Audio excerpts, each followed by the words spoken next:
this is DrumWise Meets, and today I'm here with Boris Legal, who plays for Betraying the Martyrs.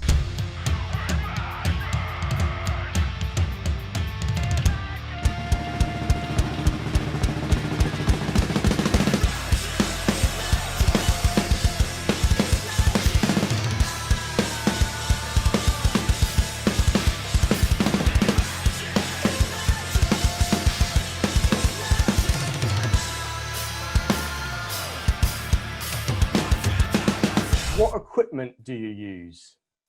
Well, the equipment I use is depends because I'm playing either electronic drum kits or acoustic drum kits. So my acoustic setup is I still have crush drums, which I had for 6 years now. And I'm also endorsed by Zildjian. So I mostly play the K Custom Dark. I got I tried the new K Suite as well. For the heads, I am with Evans, and they actually released some awesome new heads, which are the UV2. I don't know if you tried them, but they are really, really good. And for sticks, actually, yeah, I still didn't talk about it, but I'm moving from Vater. And I'm gonna go with ProMark, and yeah, I still need to do a proper announcement, and I still need to seal the deal, I would say. But yeah, so this ProMark new stuff, which is very good, and I use also the drum shoes, which is called Vratin. Yeah, it's a small, small. It's getting bigger and bigger actually, but it's from the US. Really cool guy who started his own company from the bottom, and I grew up quite fast. And they are really good shoes actually. That's why he's successful. But yeah, Vratim, really good stuff.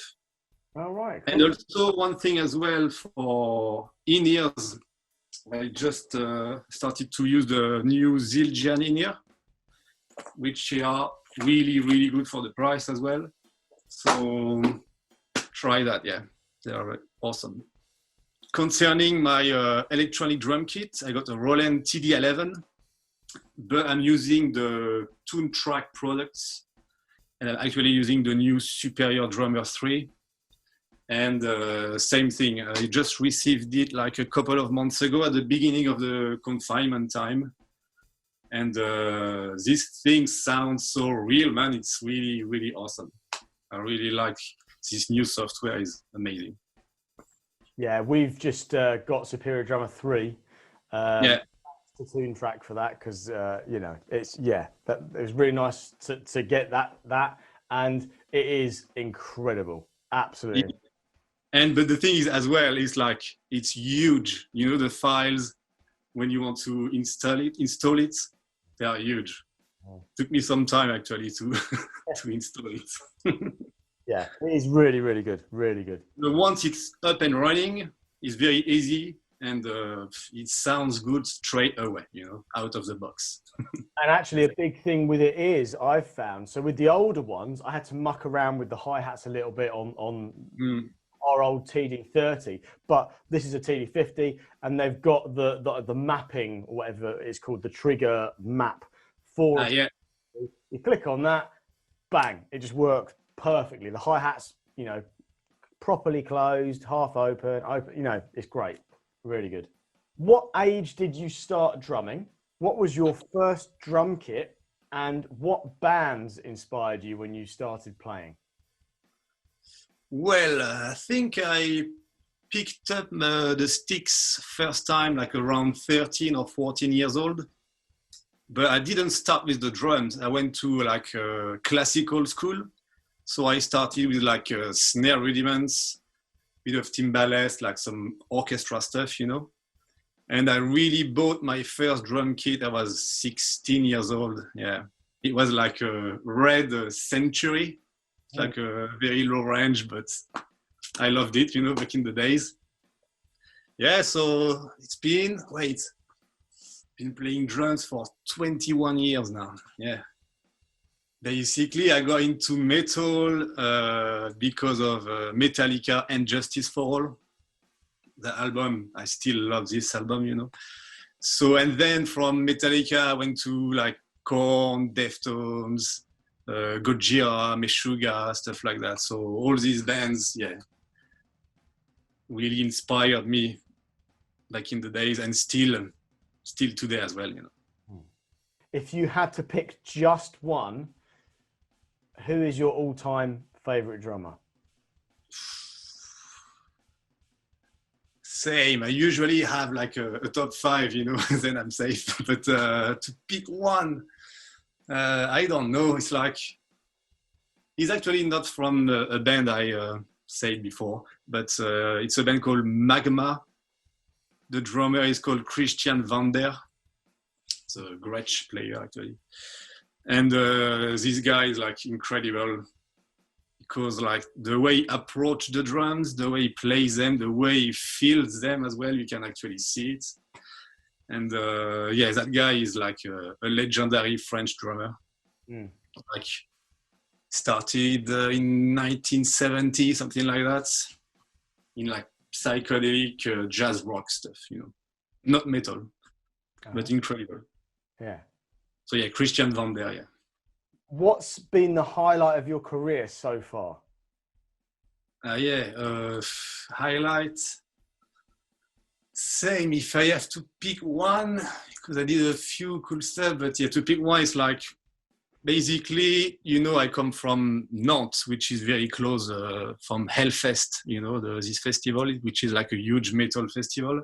And I used to go there all the time, every year, you know, dreaming that one day I would be on stage, you know. And we actually did it with Betraying the Martyrs back in 2017. We did like the main stage one with like 30,000 people. And yeah, I think it's like, this is the, yeah, that was a huge gig. Just one of the best gigs I played, you know. Loads of feels.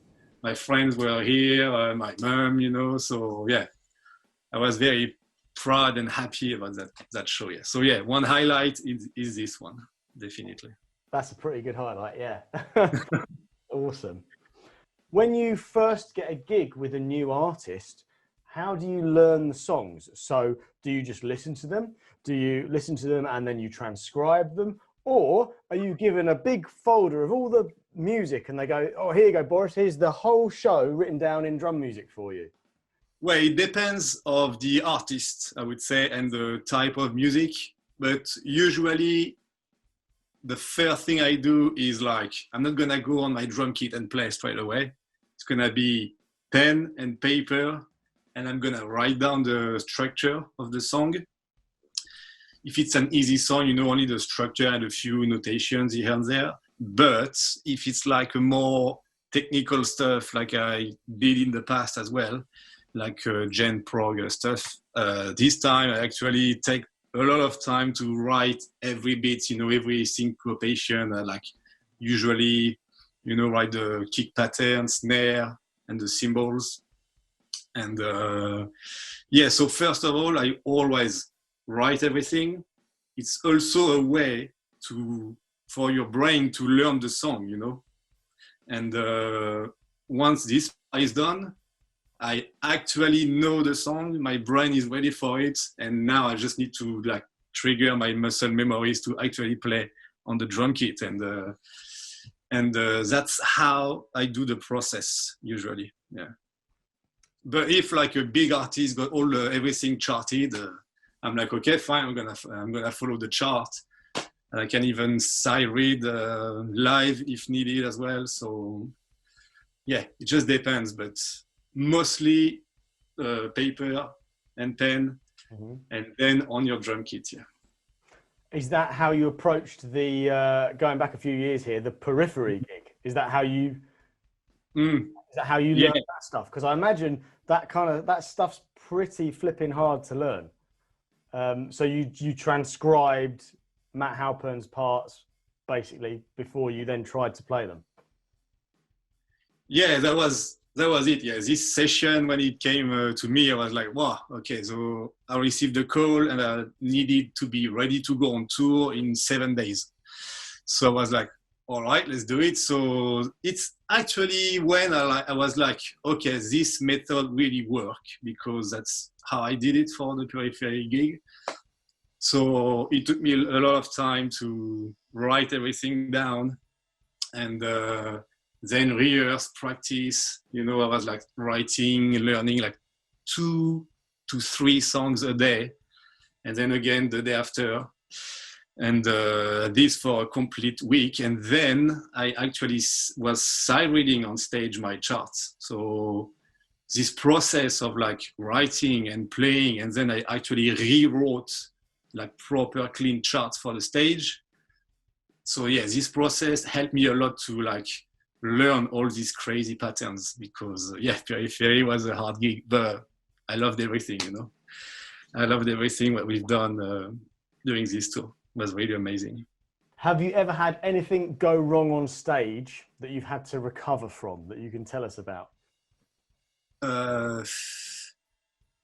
Yeah, actually, it was like a tricky one, this one. Well, basically, it was like a gig. We were setting up, we were supposed to play after Cannibal Corpse in Switzerland, you know, big festival. And like 2 hours before going on stage, we realized that we don't have the laptop. Yeah, we have the big session in our laptop, all the samples, like click tracks, guitar sound change, MIDI change, everything is in the laptop, you know, and we didn't have it. So the plan was to recreate a session on another laptop, which Steve did, our guitar player. Tried it, it was supposed to work. When we arrived on stage, big intro, you know, like, and before I hit the drums, blank, you know, nothing. So the computer went off. We did it again, you know, we tried it again. Same thing in the middle of the intro. No, nothing. And we managed to play a few songs without the laptop. But yeah, that was a really bad memory. That was the worst I ever had on stage. Wow. Yeah, that's one of those things, isn't it? When you come to have that technology as part of the show, you know, if someone pulls out the power supply or something, you know, game over. Yeah, but otherwise, apart from that, no, not really. This was really like the worst I ever had. So kind of just for people that want to get good at double pedal, what would your advice be to someone maybe starting out with double pedal, or that's kind of been doing it for a little while, but they can't they feel like they can't reach that next level? First of all, I would say make sure that you have the right settings on your double kick pedals. Otherwise, you're gonna learn things in maybe a wrong way if it's really badly set up. So try to set it up properly for your comfort. And then what I like to do, which I still do sometimes, is like a really simple hi-hat and snare pattern. And I just play with different, basically, actually, I'm thinking about it now. Thomas Lang released a DVD called Creative Control back in the days, early 2000, I think. And he has some really, really good exercises, which I did a lot back in the days. You know, set up the click, and you have like different phrases of like 8 notes, quarter notes, like 16th, triplets, and it's gonna change. All the phrases are gonna change. Sometimes you're gonna start your phrase with the left foot, which is always a bit tricky at the beginning. So you can like, it's a very, very good way to learn where to place your double drum kits on time, you know. So that's one of the things I do. Click and try to make sure you go through a lot of different type of rhythms. And one exercise I really like to do, you can do it with your hands or with your feet. It's like set up a click very like quite slow and start with like quarter notes, then go to 8 notes, triplets, 16 notes, quintuplets, etc. Go up, and then you go down, which is another good way as well. So then you go to like 8s to 7s to 6, 5, yeah. So you can do it hands and with the feet as well. And that you learn all like the different like main rhythms you will gonna have to play like 90% of the time.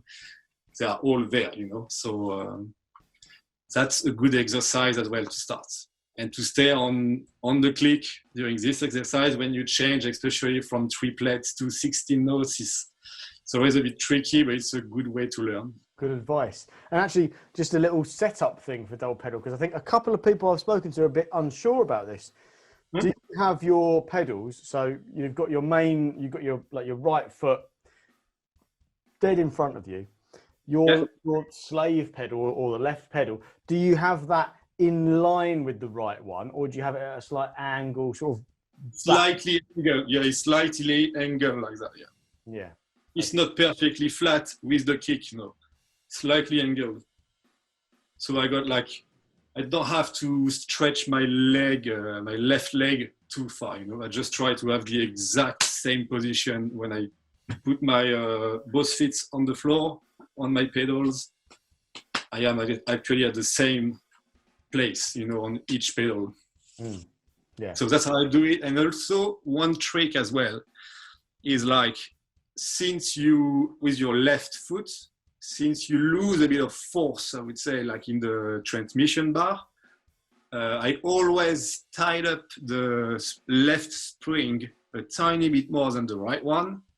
And also on the beater, so the left beater is gonna be a bit closer to the skin, to the head, the drum head. And then that's how I adjust my pedals, and then that's the way I feel like when I hit one way on the right, if I hit the exact same way on the left, it works the same, and I hit the head at the same time, So also one small trick to make sure is like set up your right pedal.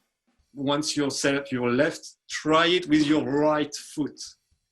And if you don't feel the exact or nearly the same like feeling in your left pedal with your right foot, then you have something wrong, which you can adjust again. Yeah. Really good tips there.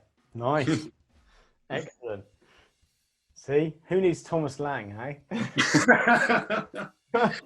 You just need DrumWise mitts. That's it. Yeah, exactly. Just need Boris. What are your hobbies away from drumming? Well, actually, since I moved from London like a couple of years ago now, I went back to the seaside and I started to do a lot of like bodyboarding. So trying to catch the waves, which is something I do with like close friends of mine. And yeah, we go around there to like different spots and spend a few days and just enjoying like the beach, the waves. That's what I like to do at the moment, when I'm not on tour. And when we are allowed to go actually to the beach, because we are not allowed for the past 2 months in France.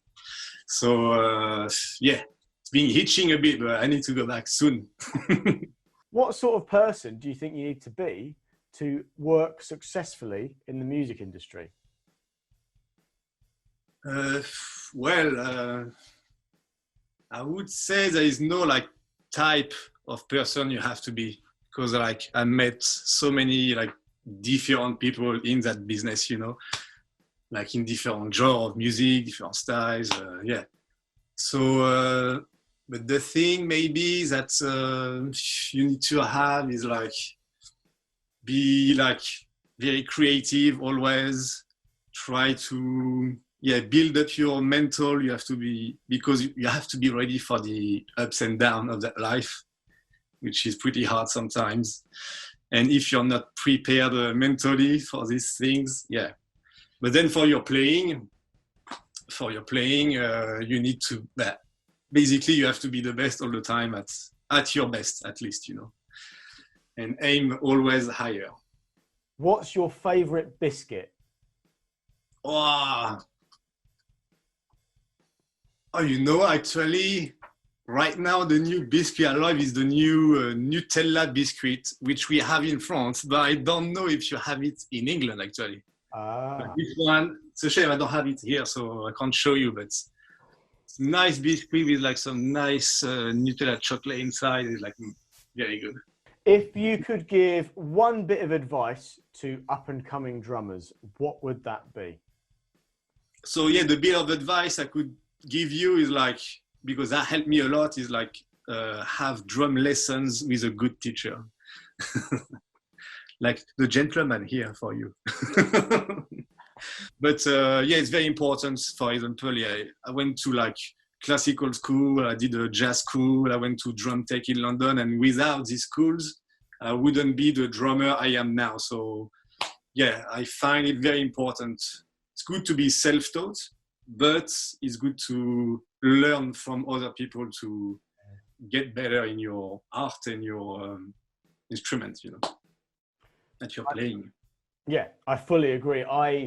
I'm all for learning from lots of different people, because I think you can learn so much from just a few sessions with this person and this person, because everyone's got an opinion at the end of the day. It is always just an opinion. If I say, oh, you've got to hold the sticks like, no, rather, if I say you should hold the sticks like this, then someone else might say, well, you should hold the sticks like this. So, you know, it's just an opinion thing, isn't it?